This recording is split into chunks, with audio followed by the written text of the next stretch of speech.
សួស្តីមិត្តភ័ក្តិបងប្អូនទាំងអស់គ្នាថ្ងៃនេះខ្ញុំមានវីដេអូមួយដែលបង្ហាញអំពីរបៀបលាក់ folder នៅលើកុំព្យូទ័ររបស់អ្នកមិនឲ្យគេឃើញពេលខ្លះយើងមានឯកសារពិសេសឯកសារសំខាន់ឬក៏ឯកសារសម្ងាត់ណាមួយដែលយើងមិនចង់ឲ្យអ្នកដទៃក្រៅពីខ្លួនយើងនឹងឃើញឬក៏ដឹងបាទអញ្ចឹងយើងមានវិធីមួយសំខាន់គឺលាក់អញ្ចឹងដើម្បីលាក់ហ្នឹងខ្ញុំមាន2របៀបក្នុងការបង្ហាញជូនលោកអ្នកនៅពេលនេះបាទរបៀបទី1លោកអ្នកត្រូវបង្កើត folder នៅលើ desktop ឬក៏កន្លែងណាមួយនៃកុំព្យូទ័រដោយចុច Control ស្ដាំយកពាក្យថា new ហើយយកពាក្យថា folder បាទនៅកន្លែងណាក៏បាននៃកុំព្យូទ័ររបស់យើងឬក៏ឯកសារណាមួយដែលយើងបានបង្កើតហើយបាទប៉ុន្តែខ្ញុំបង្កើតមួយដើម្បីបង្ហាញបាទហើយខ្ញុំសរសេរឯកសារហ្នឹងខ្ញុំថា base file បាទផ្សេងមិនទេទៅឯកសាររបស់យើងបាទអញ្ចឹងដើម្បីលាក់ថតឯកសារមួយនេះបាទជាដំបូងលោកអ្នកសូមចុច Control ស្ដាំលើថតឯកសារហ្នឹងយកពាក្យថា property បាទហើយសូមចុចទៅលើកន្លែង attribute ទេបាទយើងចុចកន្លែង hidden បាទ hidden ហ្នឹងលាក់បាទយើងចុច apply បន្ទាប់មកចុច OK បាទយើងឃើញថាឯកសារថតឯកសារមួយនេះវាមានពណ៌ព្រាលជាងគេណា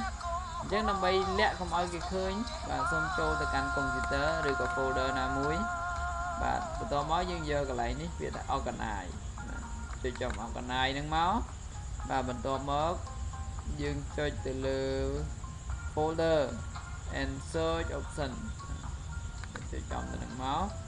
បាទបន្ទាប់មកយើងយកកន្លែង view បាទ view ហើយយើងគ្រីសកន្លែងនេះ hidden file and folders បាទយកកន្លែង don't show hidden file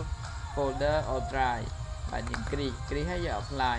បាទអញ្ចឹងសូមមើលបន្តិចមកបាទកន្លែងមុននេះវាយើងបង្ហាញឲ្យយើងឃើញឥឡូវខ្ញុំសូម apply មកបាទយើងឃើញថាបាត់ឯកសារហ្នឹងត្រូវបានបាត់មានន័យថាវាលាក់បាត់នៅលើ desktop ហ្នឹងបាទវាអូខេបាទអញ្ចឹងឯកសារហ្នឹងលាក់ហើយបើសិនបើអ្នកដទៃបើកមើលក៏អត់ឃើញដែរអញ្ចឹងធ្វើម៉េចដើម្បីបង្ហាញមកវិញបាទដើម្បីបង្ហាញមកវិញយើងចូលទៅក្នុង organize ដូចគ្នាបាទបន្ទាប់មកយក folder and search option នេះបាទយក view បាទ view ហើយកន្លែង hidden file and folder នោះសូមយកកន្លែង show hidden file folder and drive បាទចុចចំវាយកពាក្យថា apply បាទកន្លែងនេះគឺអត់មានទេបាទជិះមើលខ្ញុំជា apply បាទអញ្ចឹងឃើញឯកសារនឹងមកវិញហើយយក OK បាទអញ្ចឹងយើងធ្វើដូចម្ដេចដើម្បីឲ្យឯកសារនឹងមានលក្ខណៈប្រក្រតីដូចគេមានន័យថាវាចេញពណ៌ច្បាស់ដូចគ្នាវិញបាទយើងគ្រាន់តែចុច Control ស្ដាំលើវានឹងមកបន្ទាប់មកយកពាក្យថា property បាទកន្លែង hidden file យើងដោះ tick ចេញមកយក apply ហើយយក OK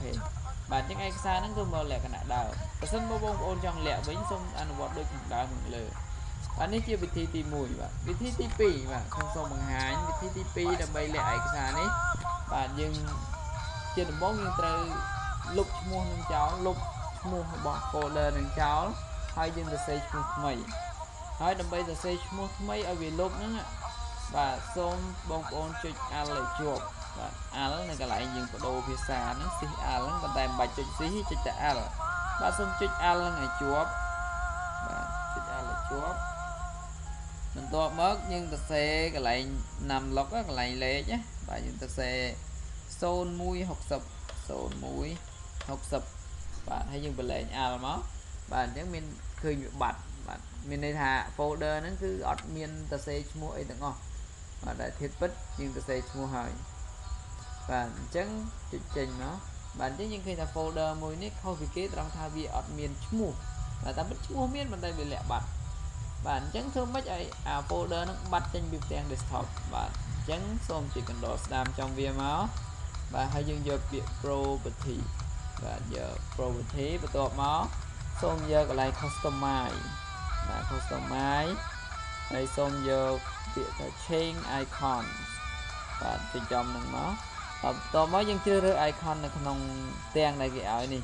បាទខ្ញុំសូមណែនាំឲ្យចុចកន្លែង icon នេះទទេនេះបាទកន្លែង blank បាទចុចចំវាមកហើយយើងយក OK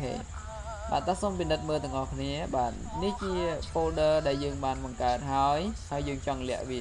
អញ្ចឹងខ្ញុំបានជ្រើសរើសផ្ទាំង folder ថ្មីហើយបាទយើងគ្រាន់តែចុច apply បាទ apply គឺវាបាត់ចេញពីផ្ទៃ desktop ហើយយក OK bạn chứ nhưng khi thật thì desktop mùi ní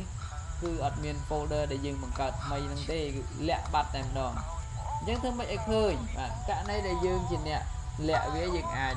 review mà nó đã trong lại đừng nó và dương khơi miền đàm nữa rồi có dương cho control A mình này dương select từng on lượt tây desktop nhưng nhưng khơi này những đàm này viết chỉ folder mũi bàn tay việt trời bạn lẹ bạn chẳng person mà dương chỉ nè và cả biết những ai đăng thành viêm miến và nè đầu tiên mình ai đăng ấy lúc ra để quạt chạy đòn này rìu mà để chống hay quạt chụp mưa có cái nhiều thường folder nên chạy mạo bạn ấy chỉ thì lẹ thấy cho thương mấy trăm bay bằng hai một bình bắt năm bay bằng hai với mình miền này của bạn đấy con còn để cho chồng mía do cầm đồ đám do property và tọa máu dân con tại cho customize trên icon hay chưa được xem icon nào mua đi dân chọn bán và icon nào mua ở đó dân chọn bán là mình ní thì dừng giờ ok giờ apply và ok máu dân mình khơi này miền icon hay bây giờ chọn bán phút dân xem thì muốn nó xem xong mình sẽ tới và chơi lưu viết hay chơi fp rồi có dương chơi chụp đồ sẽ đám như việc rename nên đi name ok sai bị chuột nằm lóc và mình sẽ bị tập thị được và nếu folder nó mò lẹ bằng đàm hết rồi xong chọn lẹ như mình cứ ăn gọn đôi được thêm bằng hai tỷ thằng đàm và ở con trangสำหรับการ ទស្សនាវីដេអូរបស់ខ្ញុំបាទជូនពរសុខភាពល្អសំណាងល្អអរគុណជម្រាបលា